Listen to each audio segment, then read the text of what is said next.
नमस्कार। मुंबई से फिर एक बार आपके सामने मैं हूं रविंद्र जैन, बिंदास और बेबाक बोलने वाला, सदैव तत्पर, देश और जनता के हित में बात करने वाला। चुनावी बिगुल बज चुका है। 2024 लोकसभा नेताओं के नाटक और वादे अब शुरू हो जाएंगे, इनके पिटारियां खुल्लू शुरू हो जाएंगी। हम आपको ये करेंगे, हम आपको वो करेंगे, हम आपको ये देंगे, हम आपको वो देंगे। लेकिन सबसे बड़े भिखारी तो यही हैं, देश की जनता के पैसे पर इकट्ठा करके उस पैसे से देश की प्रगति होती है। ये आपको कुछ नहीं देंगे, लेकिन सबसे पहले अपना गड्ढा पूरा करेंगे। 5 साल तक अपनी पूरी व्यवस्था करेंगे मजबूत। सत्ता आने के बाद फिर जो हाल करेंगे जनता का, वो हाल देखने लायक होगा। WHO ने कहा कोरोना आ गया तो इंजेक्शन ठुकवा दिए, 3 साल बंद करा दिया भारत की जनता को घर के अंदर और कुछ नहीं दिया। अब जब चुनाव पूरे हो जाएंगे, सत्ता पर ये काबिज हो जाएंगे, फिर ये नाटक करेंगे कि WHO ने ये कहा कि अब दूसरी बीमारी आ गई, अब वापस से आप घर के अंदर बंद हो जाइए। ये तानाशाही लोग हैं, सत्ताधारी लोग तानाशाही लोग हैं। इनके अंदर नैतिकता, मानवता मर चुकी है। ये एक प्रकार के दैत्य बन चुके हैं। ये जनता को, भारत की जनता को समझना होगा। इसलिए अपना कीमती वोट सोच समझ के उन व्यक्ति को देना होगा जो देश हित में काम करते हैं। देखिए, कुछ नेताओं के नाम गिनाऊंगा जो देश हित में काम करते हैं लेकिन जनता को परेशान नहीं करते हैं। जैसे नितिन गडकरी हुए, मंगल प्रभात लोढ़ा हुए, योगी आदित्यनाथ हुए। ये कुछ लोग ऐसे हैं जिनका नाम बोलता है, काम बोलता है। इनको पोस्टरबाजी पसंद नहीं है, लेकिन इनका काम जनता तक पहुंचता है और आंखों से दिखाई देता है। बाकी ज़्यादातर नेता भारत के मौज मस्ती में लिप्त रहते हैं, जड़ जमीन जोरू में पड़े रहते हैं, गड्ढा भरने में अपने लगे रहते हैं। ये हालात हो चुकी है हमारे भारत के 99% नेताओं की। राजनीति को अड्डा बना लिया है, एक अड्डा बना लिया है, राजनीति को एक अय्याशी का अड्डा बना लिया है। देश में इतना GST का पैसा आता है, वो सब पैसा ज़्यादातर खा पी जाते हैं, अपने अय्याशी ताम झाम में लगा देते हैं। आम पब्लिक के बारे में किसी भी नेता ने नहीं सोचा। न कोई नेता सत्ता पर आने के बाद रोड पर निकलता है। धूप में तपती जनता पैसा इकट्ठा करके GST के जरिए, टैक्स के जरिए देश को देती है, देश हित में काम आए। लेकिन ऐसे भ्रष्ट नेता हैं भारत के, कुछ नेता इतने खतरनाक हैं जो षड्यंत्रकारी हैं, देश के दुश्मन हैं, जिनके ऊपर नकाब पोश लगा हुआ है।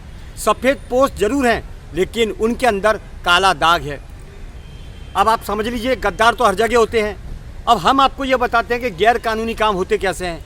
अब देखिए, जैसे बिल्डिंगें बन रही हैं, बिना नक्शे के बन रही हैं, BMC से मिली भगतों के बन रही हैं, पैसे खा के, नेता को पैसे खा के, डिपार्टमेंट को पैसे खा के बिल्डिंगें बन रही हैं। फिर बाद में कानून आएगा जब तोड़ी जाएगी। कानून भी कैसा है भारत का, आप कंप्लेंट करो गलत के खिलाफ, लंबा चलेगा जब तक उसकी ज़िंदगी नहीं बढ़ जाएगी। एक नंबर के बेईमान हैं 99% प्रशासन के लोग। कुछ लोग इतने खतरनाक हैं जो देश के गद्दार हैं 100%। इनके खिलाफ फांसी का प्रावधान होना चाहिए, देशद्रोही का केस दर्ज होना चाहिए, लेकिन नहीं होता है, नहीं होता है। आम जनता कब तक आवाज़ उठाएगी? आम जनता गलत के खिलाफ कब तक आवाज़ उठाएगी? या तो खुलेआम गलत होता है, अवैध पार्किंग होती है, फुटपाथ पे अवैध कब्जे होते हैं, ड्रग्स का धंधा होता है, दूध में मिलावट होती है, घी नकली आता है, दवाइयों में मिलावट होती है, हर गैरकानूनी काम होते हैं, खुलेआम होते हैं, शासन प्रशासन की निगरानी में होते हैं, क्योंकि वहाँ पर हफ्ता पहुँच जाता है। ये हफ्ते के नंगे भूखे लोग, सरकारी डिपार्टमेंट हो या सत्ता शासन प्रशासन हो, नौकरी क्यों करते हैं? अपने कर्तव्य को जो भी बेचे, वहाँ पर बिल्डोजर चलना चाहिए, उन्हें फांसी होनी चाहिए। अगर ऐसा प्रावधान भारत में नहीं आया तो भारत फिर से गुलाम होगा। ये 100% सच है। कर्तव्य का पालन ना करते हुए देश की जनता को हैरान किया जाता है। जो फुटपाथ चलने के लिए वहाँ पर कब्जा कराया जाता है, भारत की जनता को बीमार कर दिया, ड्रग्सी बना दिया, आदि बना दिया, मिलावट की चीज़ें। इतनी महंगाई पर कोई बात नहीं करता। मज़े की बात तो ये है, ना तो TV चैनल वाला, ना कोई न्यूज़पेपर वाला, कोई भी जनता के लिए बात नहीं करता। सब नेताओं की फोटोएं छापते रहते हैं। आज उसमें चुनाव है, आज उसका चुनाव है, आज उस पार्टी में चोर आ गए, आज उस पार्टी में डकैत आ गए। देखिए मज़े की बात, कितने करप्ट नेता हैं और किसी एक पार्टी में जाके वो साफ हो जाते हैं। ये कितना शर्म का विषय है। लोकतंत्र की बातें करने वाले खुद लोकतंत्र को सरे बाजार बेच रहे हैं, नीलाम कर रहे हैं। बीच चौराहे पर उसकी नीलामी हो रही है, उसका अपहरण हो रहा है। बहुत शर्म का विषय। हम किससे बोले, आम जनता कहाँ जाएं? माननीय कोर्ट, आपसे विनती करते हैं, अगर हम आपसे भी कोई चर्चा करते हैं तो आपके वहाँ भी तारीखें मिलेगी, थैला भर भर के तारीखें मिलेगी। 3 करोड़ से ऊपर पेंडिंग है केस, तो आप भी क्या करेंगे? कोर्ट के अंदर तारीखें हैं, हॉस्पिटल में जाओ वहाँ लंबे लंबे बिल, होटल में खाना खाना जाओ वहाँ गंदा खाना मिलावट का, कहीं चाय पीने जाओ तो वो नकली दूध।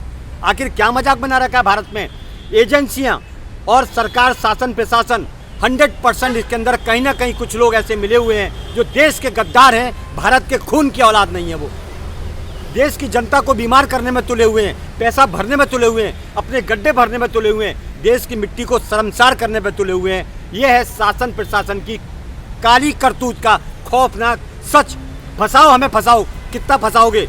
हर बोलने वाले को, हर इनकी करतूत को खोलने वाले को ये गद्दार लोग मरवाते हैं, फंसवाते हैं। तो कोई बात नहीं, नीचे तारीख मिले ना मिले, ऊपर ऐसे गद्दारों का फैसला होगा। इनकी पीढ़ियां भी याद रखेगी, रूह कांपेगी गलत करने पर।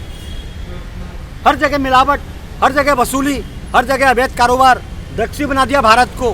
क्या मजाक बना रखा है? शासन प्रशासन में पकड़ है ही नहीं।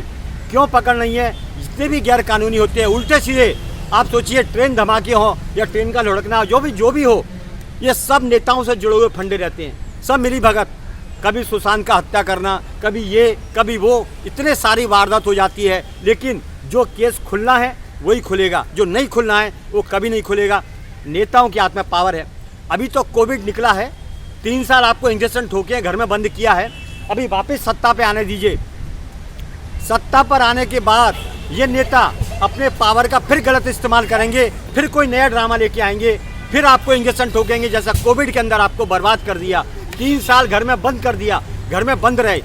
हाँ, घंटा बजाते रहो, थाली बजाते रहो, पूजा करते रहो, इससे पेट भरेगा।